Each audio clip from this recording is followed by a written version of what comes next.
എൻ്റെ വൈഫിനുള്ളത് കുറച്ചേ ഉള്ളൂ. പക്ഷേ അവളുടെ കൂട്ടുകാരിക്ക് വേണ്ടി ഈ കുഞ്ഞുങ്ങളെ മറന്നിട്ട് പോയി, ഈ മോനെ മറന്നിട്ട് പോയി. അതെൻ്റെ ഒരു വേദനയുണ്ട്. ഈ കുഞ്ഞുങ്ങളെ പോലും ഇത്രയും പെറ്റ് വളർത്തിയ കുഞ്ഞുങ്ങളെ പോലും നോക്കാൻ പറ്റാത്ത രീതിയിലുള്ള വിഷമമായിപ്പോയി. അവർക്ക് നിൽക്കാൻ പറ്റാത്ത, പിടിച്ച് നിൽക്കാൻ പറ്റാത്ത ഇവർ കാരണം കടങ്ങൾ വാങ്ങിച്ചതെല്ലാം റോൾ ചെയ്തായിരുന്നു.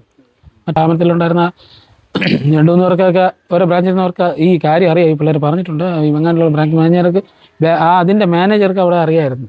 അവരോടത്ത് ഈ കാര്യം ചർച്ച ചെയ്തിട്ടുണ്ട്. ഇതെങ്ങനെയെങ്കിലും സമാധാനപരമായിട്ട് തീർക്കാം എന്ന് അവരെ ഒരു മയത്തിൽ സംസാരിച്ച് കൊണ്ടുപോയി നിങ്ങളത് ചെയ്തെടുക്കുക എന്നൊരു കോൺഫിഡൻറ്റ് അവർ കൊടുത്തിരുന്നെന്ന് പറഞ്ഞിരുന്നു. അവരെ വിശ്വസിച്ചതാണ് പറ്റിപ്പോയത്. അവർ വിശ്വസിച്ച് പോയി. പിള്ളേരെ രണ്ടുപേരും വിശ്വസിക്കത്തക്ക രീതിയിലുണ്ടായ അത് അവരുടെ ഭാഗത്തുണ്ടായ ഒരു വീഴ്ചയാണ്. ആ കൊച്ചിൻ്റെ പ്രഷറും കൂടെ അവർക്ക് കൊടുത്തു. അതാണ് പറ്റിപ്പോയത്. എല്ലാം ഞാൻ ഒരിക്കലും കരുതിയില്ല എൻ്റെ അടുത്ത് കുഞ്ഞിൻ്റെ അടുത്ത് ഇങ്ങനെ ചെയ്യുന്നില്ല എന്ന് ഉറപ്പ് പറഞ്ഞതാ. ഒരിക്കലും ഈ കുഞ്ഞിനെ വിട്ട് പോകത്തില്ല എന്നുള്ളൊരു ഉറപ്പ് പറഞ്ഞതാ. അത് ആരൊക്കെയാണെന്ന് അവൾക്കറിയാം. ആ ഫോണിലുണ്ട് എല്ലാ തെളിവും. അതാണ് ആ ഫോണ് ഇപ്പോൾ പോലീസിൻ്റെ കയ്യിലാണ്. ആ ഫോണിൽ എല്ലാ തെളിവും എൻ്റെ വൈഫ് ഉണ്ട്. ആരും പറയാൻ. പക്ഷേ എന്തോ നിൽക്കളിയില്ലാതെ ചെയ്തു പോയതാണ്. എന്താ സംഭവിച്ചത്? എൻ്റെ അറിവിലുള്ളത് എനിക്ക് പറയാൻ കഴിയും. എൻ്റെ അടുത്ത് ഈ ഒരു ചതിവ് പറ്റിയ കാര്യം എൻ്റെ അടുത്ത് പറഞ്ഞായിരുന്നു. പക്ഷെ അത് ശരിയാക്കി എടുക്കാമെന്നുള്ളൊരു കോൺഫിഡൻറ്റ് എൻ്റെ വൈഫിനുണ്ടായിരുന്നു. പിന്നെ എന്നോട് പറയാനുള്ളൊരു ധൈര്യം അവൾക്കുണ്ടായത് കൊണ്ടാണ് അവളത് പറഞ്ഞത്. പക്ഷേ കൂടെ ഉണ്ടായിരുന്ന കുട്ടിക്ക് അത് പറയാനുള്ള ധൈര്യമില്ലായിരുന്നു. അവരത് ആ പ്രഷർ മൊത്തം വൈഫിന് കൊടുത്തിട്ടുണ്ട്.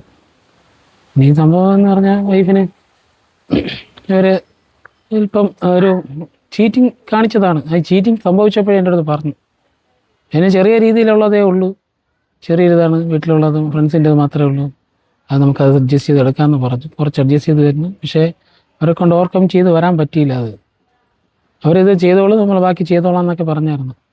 നിങ്ങൾ എന്താണെന്ന് വെച്ചാൽ ചെയ്തോളൂ, അപ്പോൾ അവർ വരുമ്പോൾ അതിൻ്റെ ക്യാഷ് എല്ലാം ചെയ്ത് കൊടുക്കാം എന്നുള്ളൊരു ഡീലിലൊക്കെയാണ് അവരെല്ലാം കടമറിച്ചൊക്കെ അഡ്ജസ്റ്റ് ചെയ്തത്. നമുക്ക് പിന്നെ അവർക്ക് ചീറ്റ് എന്തായാലും പിള്ളേർക്ക് പറ്റിപ്പോയി. അതുകൊണ്ട് നമ്മളതിനെ ഒരിക്കലും നമുക്ക് വേണമല്ലോ. എനിക്ക് ഒരു മോനുണ്ട്, അവനും അമ്മയെ വേണമെന്നുള്ളതുകൊണ്ട് ഞാനത് അവർ സപ്പോർട്ടാണ് ചെയ്തത്. നമുക്കത് ശരിയാക്കി എടുക്കാം. അവൻ എൻ്റെ അടുത്ത് പറഞ്ഞ് ശരിയാക്കി എടുക്കാം, ഇങ്ങനെയൊന്നും സംഭവിക്കത്തില്ല. ഞാൻ നല്ല ധൈര്യം കൊടുത്തു, ഇതൊന്നും ചെയ്യല്ല, കുഞ്ഞുള്ളതാണ്, കുടുംബമുണ്ടെന്ന്. പക്ഷേ ഇതിൽ എനിക്കറിയാൻ കഴിഞ്ഞാൽ ആ കൊച്ച് നല്ല രീതിയിൽ പ്രഷർ ചെയ്തു. കാരണം എൻ്റെ വൈഫിന് ചെറിയൊരു ഇത് മാത്രമേ ഉള്ളൂ. ഞാൻ ചോദിച്ചായിരുന്നു, ഒരു 20 പവൻ്റെ ഒരു വിഷയം മാത്രമേ ഉള്ളൂ. അവൾക്കാണ് ചേട്ടാ കൂടുതൽ. അതുകൊണ്ട് അവളുടെ പ്രഷർ മൊത്തം അവൾക്ക് കൊടുത്ത് അവളെ കൺവിൻസ് ചെയ്തെടുത്തു. ഞാൻ പറഞ്ഞിട്ട് പോലും ഇത് ചെയ്യാൻ വേണ്ടിയിട്ട് കൺവിൻസ് ചെയ്തെടുത്തായിരുന്നു. അതിൻ്റെ ഓഡിയോ എല്ലാം ചാറ്റിലെല്ലാം ഉണ്ട്, നമ്മൾ കേട്ടത്. പിന്നെ ഇവരെ ചതിച്ച ആളെന്ന് പറഞ്ഞാൽ സിന്ധുകുമാരി എന്ന് പറഞ്ഞ സ്ത്രീയാണ്. അവർ അങ്ങോട്ട് പോയി അവരെ ഒരു ബന്ധം സ്ഥാപിച്ച് അവരങ്ങനെ അവിടുത്തെ ബാങ്കിൽ ഇതാണ്, ഇവിടുത്തെ ബാങ്കിൽ ഇതാണെന്നൊക്കെ പറഞ്ഞ് നല്ല ഇതാണ്. ഇവർ നോർമലി ഇങ്ങനത്തെ സ്ഥാപനത്തിൽ വർക്ക് ചെയ്യുമ്പോൾ അവർക്ക് ഒരു മാസം ഇത്ര ഒരു പണയം എടുക്കേണ്ട ആവശ്യമുണ്ടല്ലോ, അത് അവർ ചാർജിട്ട് കൊടുക്കുന്നതാണ്. അങ്ങനെയൊക്കെ അവർക്ക് ഇതൊക്കെ കൊടുത്തപ്പോഴത്തേക്ക് അവരെ വിശ്വസിച്ചു. പിന്നെ അതുകൊണ്ട് ഇവരുടെ കയ്യിൽ ഇവരുടെ വീട്ടിലെ അമ്മയുടെ ഇതെല്ലാം വെച്ചിരുന്ന സാധനം അവർ കുറഞ്ഞ പലിശയ്ക്ക് വെക്കാമെന്ന് പറഞ്ഞ് അങ്ങനെ എടുത്ത് കൊടുത്തതാണ്. പിന്നെ മറ്റേ കുട്ടിയുടെ ഡീറ്റെയിൽ എനിക്കറിയാം. എനിക്ക് എൻ്റെ വൈഫിൻ്റെ ഡീറ്റെയിൽ മാത്രമേ എനിക്കറിയാവൂ. ഈ പറഞ്ഞത് മാത്രമേ എനിക്കും അറിയാവൂ. അതിൻ്റെ പിന്നെ അവളെ മരണം കത്തെഴുതി വെച്ചതിൽ പറഞ്ഞിട്ടുണ്ട്, ഇന്ന സ്ത്രീയാണ് ഇവരെ പറ്റിച്ചത്. 20 പവൻ്റെ സ്വർണ്ണം ഇവളെ പറ്റി തിരിച്ച് ചോദിച്ചപ്പോൾ കൊടുത്തില്ല. അത് അവളുടെ ഇനി എല്ലാ കാര്യവും ഇതിൻ്റെ എല്ലാ ഡീറ്റെയിലും എന്തൊക്കെ സാധനം ആരുടേതൊക്കെയാണെന്നുള്ളത് എന്താണെന്നുള്ളത് അവളുടെ ഫോണിലുണ്ട്. അവളെ ഫോൺ പരിശോധിക്കണം, എൻ്റെ ഭാര്യയ്ക്ക് നീതി കിട്ടണം എന്ന് അവൾ എഴുതി വെച്ചിട്ടുണ്ട്. അതുപോലെ എനിക്ക് എൻ്റെ ഭാര്യയ്ക്ക് നീതി കിട്ടണം. പിന്നെ ഇതിനെ സംബന്ധിച്ച് കുറച്ച് കാര്യങ്ങൾ വീഡിയോസ് അവരെ വീട്ടിൽ പോയി സംസാരിച്ചതും ഇവരാട്ടി പോയി ചാവാനൊക്കെ പറഞ്ഞ എല്ലാ വീഡിയോസും ഉണ്ട്. അതെല്ലാം പോലീസിൻ്റെ കയ്യിലുണ്ട്. കാരണം ഫോൺ അവരുടെ കയ്യിലാണ് തെളിവായിട്ട് അവർ വാങ്ങിച്ചു വെച്ചിരിക്കുന്നത്. അതിലുണ്ട്, നമ്മൾ കണ്ടായിരുന്നു കാര്യങ്ങൾ. അതിൻ്റെ ഓഡിയോ, അവരടുത്ത് സംസാരിച്ചത് ഓഡിയോ എല്ലാം, അതിൻ്റെ എല്ലാ തെളിവും സഹിതം ഇപ്പോൾ പോലീസിൻ്റെ കയ്യിലുണ്ട്. അവരന്വേഷിക്കും, നല്ല രീതിയിൽ അന്വേഷിക്കുമെന്നൊരു വിശ്വാസമുണ്ട്. അപ്പോൾ ഇതിൻ്റെ അന്വേഷണം കഴിഞ്ഞാൽ സത്യം പറഞ്ഞാൽ അറിയാൻ പറ്റും. നമുക്കറിയാം, എനിക്കും അറിയാം. പക്ഷേ ഞാൻ ഒരിക്കലും കരുതിയില്ല ഇങ്ങനെ ഒരു ബുദ്ധിമോശം ചെയ്യുമെന്ന് എൻ്റെ അടുത്ത് പറഞ്ഞായിരുന്നു. പിന്നെ അവസാനം പറഞ്ഞു, എനിക്ക് ചേട്ടാ എനിക്കിത് ചെയ്യാൻ ഒട്ടും താല്പര്യമില്ലായിരുന്നു. അത് എൻ്റെ മുഖത്ത് നോക്കി പറഞ്ഞാണ്, എൻ്റെ കുഞ്ഞിനെ മുഖത്ത് എന്താണ് ചെയ്തതെന്ന് ചോദിച്ചു പറഞ്ഞു. ഒരിക്കലും ചെയ്യാൻ താല്പര്യമില്ല ചേട്ടാ, ഐശ്വര്യ എന്നെ പ്രേരിപ്പിച്ചു ഇത് ചെയ്യാൻ. അതിനെ ചാറ്റിലെല്ലാം കൊണ്ട് എനിക്കത് ഭയങ്കര വിഷമം. ഞാനും അങ്ങനെയല്ല ഐശ്വര്യ ആ കുഞ്ഞിനെയൊക്കെ കണ്ടത് അവരുടെ ഫ്രണ്ടായി നല്ല രീതിയിലാണ് കണ്ടത്. പക്ഷേ ഇങ്ങനെ കാരണം എൻ്റെ മോനും അവന് 5.5 വയസ്സേ ആയിട്ടുള്ളൂ. അവൾക്കും ഒരു കുഞ്ഞുണ്ട്. ഇവർ രണ്ടും കുഞ്ഞുങ്ങളെ നോക്കാതെ ഇത് ചെയ്യുമെന്ന് ഒരിക്കലും കരുതിയില്ല. അപ്പോൾ ഈ കുഞ്ഞുങ്ങളെ കൊച്ചു കുഞ്ഞുങ്ങളെ ഉപേക്ഷിച്ചിട്ട് ഇത് ചെയ്യണമെന്നുണ്ടെങ്കിൽ അത്രയ്ക്കും ഒരു പ്രഷർ അവർക്ക് കിട്ടിയിരിക്കണം. അത് ആ സ്ത്രീ കാരണമാണ്. അതിൻ്റെ എല്ലാ ഡീറ്റെയിലും ഉണ്ട്. അത് അതിൻ്റെ വീഡിയോസ് എല്ലാം പുറത്ത് വരും. അവർ സംസാരിച്ചതും അവരെ ആട്ടി ഓടിച്ചതും അതിൻ്റെ എല്ലാം ഒരുപാട് പേര് സംസാരിച്ചിട്ടുണ്ട് ഇതിന് വേണ്ടിയിട്ട്. അവിടുത്തെ മെമ്പർമാരും എല്ലാം അവർ കണ്ട് സംസാരിച്ച് മാക്സിമം ഇതൊന്ന് സോൾവ് ചെയ്ത് തീർക്കാൻ വേണ്ടി നോക്കിയായിരുന്നു. ആ സ്ത്രീ എന്ന് പറഞ്ഞാൽ ഒരു ആഡംബര ജീവിതം നയിക്കുന്ന ഒരാളെ കണ്ടുകൊണ്ട് കിയ കാറിലാണ് അത് സഞ്ചരിക്കുന്നത്. നല്ല രീതിയിൽ അന്വേഷിച്ചപ്പോഴാണ് പിന്നീട് മനസ്സിലായത് എല്ലാവർക്കും ഇതുപോലെ ഒരുപാട് പേരെ തട്ടി ഇരയാക്കിയിട്ടുണ്ടെന്ന് ഇപ്പോൾ റീസെൻ്റ് അറിയുന്നുണ്ട് ഒരുപാട് പേര്. ആ സമയത്ത് പോലീസ് സ്റ്റേഷനിൽ പോകട്ടെ. അതിൻ്റെ കാരണമായി അവർ പറഞ്ഞായിരുന്നല്ലോ നമുക്കിത് പ്രശ്നം തീർത്തെടുക്കാം, ഇത് പ്രശ്നം നമുക്ക് തീർക്കാമെന്ന് പറഞ്ഞു. പിന്നെ എന്തുകൊണ്ടാണ് പോയതെന്ന് അതിൻ്റെ എല്ലാം എന്തുകൊണ്ട് പോകാത്ത അതെല്ലാം ആ ഫോണിലുണ്ട്. അത് അവർക്കറിയാം. എനിക്ക് എൻ്റെ അടുത്ത് പറഞ്ഞതറിയാമോ ഞാൻ. പക്ഷേ ഞാൻ ഒരിക്കലും ഒരു ഏതായാലും പറ്റിപ്പോയി നമുക്ക് ഇനി അവരെ കളയാൻ പറ്റുമോ? കളയാൻ പറ്റത്തില്ല. ഒന്നുമില്ലെങ്കിൽ എൻ്റെ കുഞ്ഞിൻ്റെ അമ്മയല്ലേ, എൻ്റെ കുഞ്ഞിനെങ്കിലും വേണം. അതുകൊണ്ട് ഞാൻ ഒരിക്കലും അത് നമുക്ക് ശരിയാക്കിയെടുക്കാം. എൻ്റെ അടുത്ത് കോൺഫിഡൻറ്റാണ് പറഞ്ഞത്. ചേട്ടാ എനിക്ക് അത്രയേ ഉള്ളൂ, എനിക്ക് എൻ്റെ അമ്മയുടേതുകൊണ്ട് എൻ്റെ കൂട്ടുകാർ ആ ഫ്രണ്ട്സിൻ്റെ ഇത് മാത്രമേ ഉള്ളൂ. അല്ല അവിടെ ഇരുന്ന ഒരു സാധനവും അവർക്ക് എടുക്കാൻ പറ്റില്ല. ഒരു സാധനവും എടുക്കാൻ പറ്റത്തില്ല. എന്തെടുത്താലും അവിടെ കണക്കുള്ള കാര്യമാണ്. ആ സ്ഥാപനത്തിൽ ഇവരെല്ലാം ലോക്കൽ ഇരിക്കുന്ന മെയിൻ ബ്രാഞ്ചുണ്ട്, വെങ്ങാനൂരുണ്ട്. എൻ്റെ വൈഫ് വിഴിഞ്ഞത്ത് വർക്ക് ചെയ്തത്, വിഴിഞ്ഞത്ത് ബ്രാഞ്ചിലാണ് വർക്ക് ചെയ്തത്. അവിടെ നിന്ന് എന്ത് സാധനം ഉണ്ടെങ്കിലും ഇവിടെ എടുത്താൽ കാശിനി കൊടുത്താൽ അതേ സാധനം അത് തിരിച്ച് അവരുടെ മെയിൻ ബ്രാഞ്ച് വെങ്ങാനൂരുള്ള ബ്രാഞ്ചിൽ പോകും. അവരവിടെ ലോക്കർ അവർക്കേ ലോക്കർ ഫെസിലിറ്റി ഉള്ളൂ. അതുകൊണ്ട് എന്ത് പൈസ കൊടുത്താലും അതിനുള്ള കണക്കുണ്ട്. അവിടെ നിന്നൊന്നും ഒരിക്കലും എടുക്കാൻ പറ്റത്തില്ല. അവർ മെയിനായിട്ടുള്ള ആൾക്കാർക്ക് എടുക്കാൻ പറ്റാതെ ഒരിക്കലും എടുക്കാൻ പറ്റില്ല. പിന്നെ കുറച്ച് പേര് ഇതിൻ്റെ ഇടയിൽ കളിച്ചിട്ടുണ്ട്.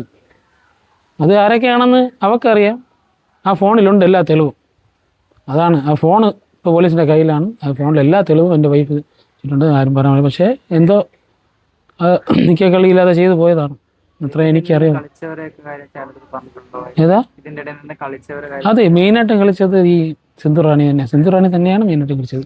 ഇനി ബാക്കി ആരെങ്കിലും ഉണ്ടോ എന്ന് അവരുടെ ഫോണും കാര്യങ്ങൾ ഡീറ്റെയിൽ നോക്കിയാലേ അറിയാൻ പറ്റത്തുള്ളൂ. ഇവരിൽ കളിച്ചത് ഇവരെ വഞ്ചിച്ചത് സിന്ധുകുമാരി എന്ന് പറഞ്ഞ സ്ത്രീയാണ്. അവരുടെ അടുത്ത് ഭയങ്കര സ്നേഹവും കാര്യവും കാണിച്ചിട്ട് ഒരുപാട് ഇത് കൈക്കലാക്കിയിട്ട് ചതിച്ചതാണ്. അതെ 20 അത് അവളെ ഇതിൽ മൊഴിയിൽ എഴുതിയിട്ടുണ്ട്. ഭരണമൊഴി ലെറ്റർ എഴുതിയിട്ടുണ്ടല്ലോ. അതിൽ ശരിക്കും എഴുതിയിട്ടുണ്ട് 20 പവൻ്റെ സ്വർണ്ണമാണ്. അത് ഞാൻ വായിച്ചതാണ്. 20 പവൻ്റെ സ്വർണ്ണം മാത്രമേ ഉള്ളൂ. പക്ഷേ ആ കൂടെ ഉണ്ടായിരുന്ന കൊച്ചിന് കൂടുതലായിരുന്നു. അതുകൊണ്ടാണ് ആ കൊച്ചിൻ്റെ പ്രഷറും കൂടെ അവർക്ക് കൊടുത്തു. അതാണ് പറ്റിപ്പോയത്. അല്ല ഞാൻ ഒരിക്കലും കരുതിയില്ല എൻ്റെ അടുത്ത് കുഞ്ഞിൻ്റെ അടുത്ത് ഇങ്ങനെ ചെയ്യുന്നില്ല എന്ന് ഉറപ്പ് പറഞ്ഞതാ. ഒരിക്കലും ഈ കുഞ്ഞിനെ വിട്ടു പോകത്തില്ല എന്നുള്ളൊരു ഉറപ്പ് പറഞ്ഞതാ. ഈ സംഭവമൊക്കെ നടക്കുമ്പോൾ തന്നെ പറഞ്ഞിട്ടുണ്ടായിരുന്നു. ഈ സംഭവം നടക്കുമ്പോഴല്ല, ആദ്യത്തെ തവണ അവളുടെ ഫ്രണ്ടിൻ്റെ കാര്യം തിരിച്ചു ചോദിക്കുമ്പോഴത്തേക്കും ഈ പുള്ളിക്കാരി കൊടുത്തില്ല. ആ സംഭവം മുതൽ മുന്നേ കൊടുത്തിട്ടുണ്ടായിരുന്നായിരിക്കാം. അതെല്ലാം അവരുടെ കയ്യിലുള്ള ഡീറ്റെയിൽ ഉണ്ട്. അതെൻ്റെ അടുത്ത് പറഞ്ഞു. പക്ഷേ ഈ ഒരു സ്ത്രീ ബിന്ദു അല്ലേ, സിന്ധുകുമാരി ഇവരുടെ ഇടയിൽ ഒരു ഭയങ്കര വിശ്വാസം നേടിയെടുത്തായിരുന്നു. അതെ ഇത് പുറമെ അന്വേഷിച്ചാൽ പറയാം. പുള്ളിക്കാരി ഇവർക്ക് വിശ്വാസം എന്ന് പറഞ്ഞ് പിന്നീട് മനസ്സിലായി. ഇവരുടെ ഓഫീസിൽ വന്നിരുന്നിട്ട് തന്നെ അവിടെ വന്ന ഒരു സ്റ്റാഫിനെ ഈ പുള്ളിക്കാരി ഡയറക്റ്റ്ലി കോൺടാക്ട് ചെയ്ത് അവരുടെ പ്രമാണം കൈക്കലാക്കിയെന്ന് എൻ്റെ വൈഫ് പറഞ്ഞായിരുന്നു. അവരുടെ നിന്ന് നമ്പർ വാങ്ങിച്ച് അവർ 5 മിനിറ്റ് മതിയായിട്ട് അവർക്ക് അങ്ങനത്തെ ഒരു കഴിവുണ്ട്. സംസാരിച്ച് വീഴ്ത്താനുള്ള കഴിവുണ്ട്. അങ്ങനെ അത് അന്വേഷിച്ചാൽ കിട്ടും. ഈ ഓഫീസിൽ വന്നിരുന്ന ആളെ അവരുടെ നമ്പറൊക്കെ വാങ്ങിച്ച് ചാക്കിലാക്കി പ്രമാണമാണ് കൈക്കലാക്കിയത്. അത് വെച്ചിട്ട് അവർക്ക് കുറച്ച് എനിക്ക് അറിയാമെന്നുള്ള അത്രേ അറിയാവൂ. അത് കൈക്കലാക്കി എന്ന് പറഞ്ഞു. അപ്പോൾ അത് ഏത് രീതിയിൽ അത് എന്താ ചെയ്തെന്ന് സിന്ധുകുമാരിക്ക് മാത്രമേ അറിയാവൂ. ഒരു 2-2.5 വർഷം അതിനകത്താവും. ഇങ്ങനെ ഒരു സംഭവം ഇതുവരെ ഉണ്ടായിട്ടില്ല. ഇവർക്ക് അവരെ വിശ്വസിച്ചതാണ് പറ്റിപ്പോയത്. അവർ വിശ്വസിച്ച് പോയി. പിള്ളേരെ രണ്ടുപേരും വിശ്വസിക്കത്തക്ക രീതിയിലുണ്ടായ അത് അവരുടെ ഭാഗത്തുണ്ടായ ഒരു വീഴ്ചയാണ്. സിന്ധുകുമാരി സ്വയമേ വന്ന് എത്തപ്പെട്ടതാണ്. സിന്ധുകുമാരിയുടെ അവരെ ക്യാരക്ടർ എങ്ങനെ അവിടെ ചെന്ന് ഇതേപോലെ സംസാരിച്ച് അവിടെ ഇരുന്ന് ഫോൺ വിളിക്കും. എനിക്ക് KSF-ൽ ബന്ധങ്ങളുണ്ട്, അവരെ ഇങ്ങനെ വെറുതെ വിളിച്ച് സംസാരിക്കും. അപ്പോൾ എന്തായാലും അവരുടെ ആ ഒരു ഞാൻ പറഞ്ഞില്ലേ, ഈ സംസാരത്തിൽ എഴുതി തന്നെ കഴിവുണ്ട്, അതിൽ വീണ് പോയതാണ്. അല്ലാതെ ഒരാളെ അങ്ങനെ പെട്ടെന്ന് ഒരാളെ വിശ്വസിക്കേണ്ട കാര്യമില്ല. ശരിക്കും ചേട്ടാ ഈ പ്രശ്നം നമ്മൾ സിന്ധുമാരെ വിളിച്ച് സംസാരിക്കാൻ ഒരുപാട്. ആരാ? ചേട്ടൻ. ഇല്ല, ഞാൻ അതിൽ ഇടപെട്ടിട്ടില്ലല്ലോ. ഒരിക്കലും അതിൽ ഞാൻ ഇടപെട്ടിട്ട് പിന്നെ അത് വേറൊരു വിഷയം ആവണ്ടെന്ന് വിചാരിച്ച് എൻ്റെ വൈഫിന് ചേട്ടൻ ഇടപെടണ്ട. പക്ഷേ ഞാൻ കൂടെ നിന്നിട്ടുണ്ട് എല്ലാ കാര്യത്തിനും. ഞാൻ ഒരുവിധം എൻ്റെ അടുത്ത് പറഞ്ഞിട്ടുള്ള കാര്യത്തിൽ പിന്നെ എല്ലാം അവർ എന്നെ എല്ലാം ചെയ്തു കൊടുക്കാം എന്ന് പറഞ്ഞായിരുന്നു. പുള്ളിക്കാരി ആ സമയത്ത് ഇവിടെ ഇല്ല, വിദേശത്തെന്നാണ് പറഞ്ഞത്. ഈ ഒരു ആദ്യത്തെ ഇഷ്യൂ നടക്കും, അപ്പോഴേ അവർക്ക് മനസ്സിലായി ഈ ഒരു ചീറ്റിങ് മനസ്സിലായത്. അപ്പോഴത്തേക്കും ഏകദേശം അവരുടെ കൈക്കലാക്കിയിരുന്നു. അതിൻ്റെ എത്രത്തോളം ആണെന്ന് എൻ്റെ ഫുൾ ഡീറ്റെയിൽ ഉള്ള ഫോണിലുണ്ട്. അത് അന്വേഷണം ഇതിന് കിട്ടും, ഉറപ്പാണ്. കേസിന്റെ നിലവിലെ അവസ്ഥ എന്താണ്? കേസിൻ്റെ നിലവാവസ്ഥ എനിക്കറിയില്ല. ഇത് അന്വേഷണം എൻ്റെ വീടും ഇടയ്ക്ക് ഇന്നലെ വിളിച്ചിട്ടുണ്ട്. വൈഫ് ഒരു വണ്ടി ഉണ്ടായിരുന്നു. അപ്പോൾ അതിൻ്റെ അന്വേഷണം നടക്കണമെന്ന് അറിയാം. ഇപ്പം അതൊന്നും ആയിട്ടില്ല. സ്ഥാപനത്തിൽ നിന്നൊക്കെ എന്താ പറയുന്നത്? സ്ഥാപനത്തിൽ നിന്നൊന്നും ഇതുവരെ ഒരു ഇത് വന്നിട്ടില്ല. ഇല്ല, ഒന്നും ചെയ്തിട്ടില്ല. പക്ഷേ സ്ഥാപനത്തിലുണ്ടായിരുന്ന 2-3 പേർക്കൊക്കെ ഓരോ ബ്രാഞ്ചിൽ നിന്നവർക്ക് ഈ കാര്യം അറിയാം. ഈ പിള്ളേർ പറഞ്ഞിട്ടുണ്ട്. ഈ വെങ്ങാനുള്ള ബ്രാഞ്ച് മാനേജർക്ക് അതിൻ്റെ മാനേജർക്ക് അവിടെ അറിയായിരുന്നു. അവരോടത്ത് ഈ കാര്യം ചർച്ച ചെയ്തിട്ടുണ്ട്. ഇതെങ്ങനെയെങ്കിലും സമാധാനപരമായിട്ട് തീർക്കാം എന്ന് അവരെ ഒരു മയത്തിൽ സംസാരിച്ച് കൊണ്ടുപോയി നിങ്ങളത് ചെയ്തെടുക്കുക എന്ന ഒരു കോൺഫിഡൻറ്റ് അവർ കൊടുത്തിരുന്നെന്ന് പറഞ്ഞിരുന്നു. അവരെ മാഡം സമയത്തും ഇവരോടൊപ്പം രണ്ടുപേരോടൊപ്പം തന്നെ ആയിരുന്നു ഈ സ്ഥാപനത്തിലെ ഉദ്യോഗസ്ഥരും അവിടെ ഉള്ളവരൊക്കെ ഈ ഒരു പ്രശ്നമൊക്കെ നടക്കുമ്പോൾ. എൻ്റെ അടുത്ത് പറഞ്ഞിട്ടുണ്ട് അവിടെ എങ്ങാനും ഒരു ബ്രാഞ്ചിലെ മാനേജർ ഇവരെ എന്ന് പറഞ്ഞാൽ ഇവർക്ക് വേണ്ടി എന്ന് പറഞ്ഞാൽ പിള്ളേരുടെ ഇതല്ലേ ഇത്രയും അവസ്ഥ കണ്ടിട്ട് പറഞ്ഞ് നിങ്ങൾ സഹായിക്കുക, മാക്സിമം അവരെ ഒരു മയത്തിൽ കൊണ്ടുപോയിട്ട് നിങ്ങൾ അതങ്ങ് വാങ്ങിക്കുക, വെറുതെ വിഷയം ഉണ്ടാക്കണം. അപ്പോൾ പിള്ളേരെ അതുപോലെ ചെയ്തു. അവർ മാക്സിമം അവരോട് കഞ്ഞി പറഞ്ഞ് അതിൻ്റെ വീഡിയോസ് ഉണ്ട് കേട്ടോ. അവരുടെ വീട്ടിൽ പോയി കിടന്ന് തൊഴുത് വീണ് പറയുന്നതെല്ലാം ഉണ്ട്. നമ്മളത് കേട്ടോണ്ടാണ് പറയുന്നത്. മാക്സിമം അവർ ട്രൈ ചെയ്ത്. പക്ഷേ ഇത് ഇത്ര ഇങ്ങനെ ചെയ്യും ഞാൻ പറഞ്ഞിട്ടുണ്ട്. എന്തെങ്കിലും ഉണ്ടെങ്കിൽ തീരെ ഇല്ലെങ്കിൽ പറഞ്ഞേക്കണം എന്ന്. പക്ഷേ അത് പറഞ്ഞില്ല എൻ്റെ അടുത്ത്. ഞാൻ അറിഞ്ഞില്ല. അതുകൊണ്ട് ഞാൻ വിശ്വസിച്ച് പോയി ഇതൊന്നും ചെയ്യത്തില്ല, ഞാൻ ഫുഡ് പോയ്സൺ എന്നാണ് പറഞ്ഞത്. ഞാൻ ചോദിച്ചു, പക്ഷേ ഒന്നും അല്ലായിരുന്നു. ഏതാ ഇത്? ഇവിടെ എല്ലാവരും ജോലിക്ക് പോയിട്ടല്ലേ ചെയ്തത്? അതെ, അങ്ങനെ പറഞ്ഞത്. വീട്ടിൽ വെച്ചല്ല.